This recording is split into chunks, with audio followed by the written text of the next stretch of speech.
7 kilometre খাড়া পাহাড়ের উপরে এটাই সেই কামরুদেবের মন্দির। শুনেছি যার দুয়ারে সকলের মনস্কামনা পূরণ হয়। আমাদের সাথেও যে এই মন্দিরে এমন অলৌকিক ঘটনা ঘটবে তা ভাবতেও পারিনি। এই ভিডিওতে লাইভ দেখাবো সেই অলৌকিক ঘটনাটি, দেখতে থাকুন।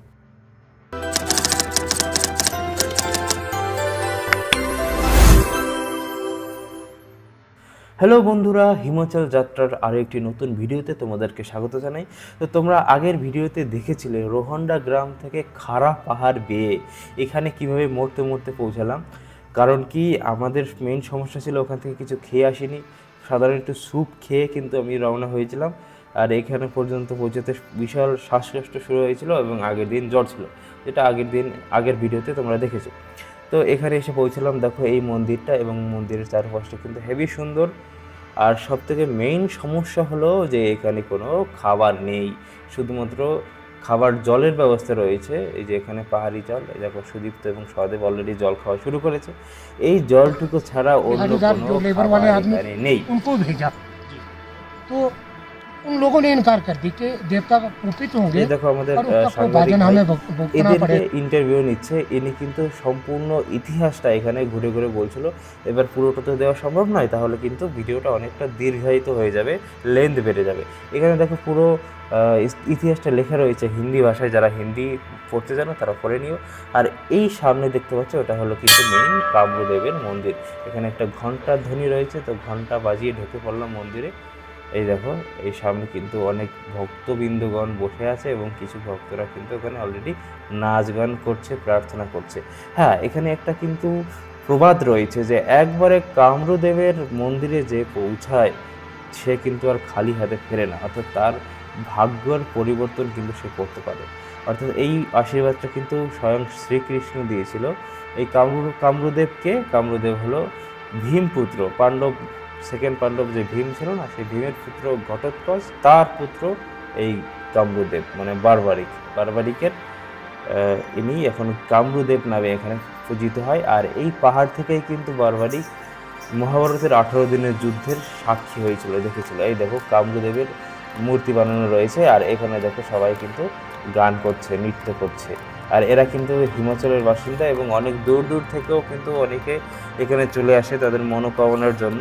আর এই সামনে পুকুর দেখছো, মেলা যখন হয় এখানে, সেই পুকুরে কিন্তু অনেক টাকা পয়সা সোনাদানা প্রচুর এখানে ফেলা হয়। আর এই পুকুরের ভিতরে কেউ নেমে সেই পয়সাগুলো তোলে না।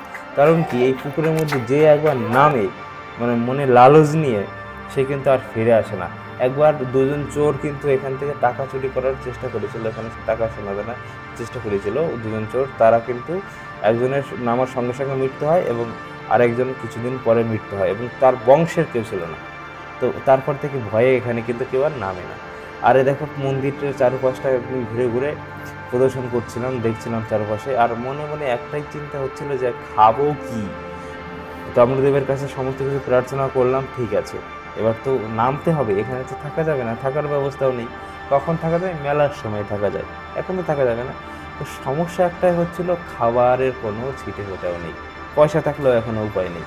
তো কি করব তখন? ওই যে আগে যে দেখলে তোমরা, যে প্রথমে যারা ইন্টারভিউ দিয়েছিল, ওদের পূর্বপুরুষ একসময় বাঙালি ছিল, এই বঙ্গপ্রদেশে ওরা বাস করতেন, এবং লক্ষণ সেনের বংশধর তারা কিন্তু একবার এই সুন্দর গ্রামে তাদের রাজধানী স্থানান্তর করেছিল বাংলা থেকে। এবং তখন তাদের সাথে বাংলা থেকে এখানে চলে এসেছিল তাদের কিছু বংশধর। এবং আমরা যখন বললাম যে আমরা বাংলা থেকে এসেছি, ওয়েস্ট বেঙ্গল থেকে এসেছি, তখন কিন্তু তারা বলল যে তোমরা আমাদের পূর্বপুরুষ একসময় ওখানে ছিল, তো সেই সুবাদে তোমরা আমাদের আত্মীয় হবে। তো সেই নিয়ে অনেক কথাবার্তা হচ্ছিল যে আসবে, এখানে ঘুরতে আসবে, এবং এখানকার সব বর্ণনাগুলো দিচ্ছিল, কখন কোন অনুষ্ঠানগুলো হয়, কোন টাইমে বেটার হয়, এবং এর পাশে দেখার কী কী জিনিস রয়েছে। তো ওনরা বলল যে তোমরা আমাদের কিন্তু অতিথি, তোমরা কিন্তু না খেয়ে যেতে পারবে না, আমাদের এখান থেকে কিন্তু তোমাদের কিছু খেতে হবে। তো এটা শুনে মনে হলো, মানে দেহে প্রাণ চলে আসলো, যাক কেউ তো খাবারের জন্য অফার করলো, মানে এখানে অজানা একটা জায়গাতে এখানেও খাবার পাবো, এটা কিন্তু ভাবতেও পারিনি। সব কিন্তু এই কামরুদেবের আশীর্বাদ, বাবা কামরুনাগ উনি কিন্তু আশীর্বাদ করলো। এই দেখো এই আর এক ভাই, উনিও কিন্তু একসময় বঙ্গপ্রদেশে থাকতেন। এই যে দেখো আমাদের জন্য এই সাউথ ইন্ডিয়ানের যে খাবারগুলো রয়েছে সেইগুলো দিল, ইডলি দিল, পরোটা দিল, চাটনি দিল এবং ডাল সাম্বার দিল এবং মারাত্মক টেস্টি লাগছিল। আর এই ভাজা দিল, যতক্ষণ পারছিলাম যে তোমরা পেট ভরে খাও, কিন্তু আমরা 2-3টের বেশি খাইনি, তাতেই পেট ভরে গেছে। দেখো কত বড় বড় এই পরোটাগুলো, পরোটা ঠিক নয় এটা কচুরি টাইপের, এটা কিন্তু পরোটার মতন বড় বড়। তো এটার একটা নাম আছে, কিন্তু এত খিদের পরে এটা এমন মনে হচ্ছিল যে এটা যেন একটা অমৃত। দেখো আমরা 3জনে খেতে পেরেছি এখানে। আর এই পিছনে রয়েছে কামরুনাগের মন্দির। তো মোটামুটি এই যে এখানে সব লেখা রয়েছে এবং এখানে কিন্তু এখন একটু ফাঁকা দেখতে পাচ্ছ। যখন অনুষ্ঠান হয়, অনুষ্ঠানের সময় কিন্তু এখানে লোক ধরে না, কারণ কি এখানে এসেছে এবং প্রার্থনা করেছে এবং সেটা বিফল হয়েছে, তা কিন্তু কখনো হয় নাই গাইস। তো এই কামরুনাগ দেব এই পুরোটা ঘুরে আসলাম, মন্দির চক্কর কেটে আসলাম। আর এটা হলো মেইন মন্দির, ঠিক আছে। তো এখানে আমাদের এই ভালো লোক কিছু, এদের বাড়ি পূর্বপুরুষরা বাঙালি ছিল, অর্থাৎ 1000-1500 বছর আগে বাংলা থেকে এসেছিলো। বাংলার যে রাজা আছে লক্ষণ সেন, বল্লাল সেন, ওই রকম।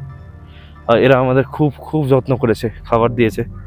এখানে খাবার কিছু পাওয়া যায় না, তোমরা অবশ্যই খাবার নিয়ে আসবে।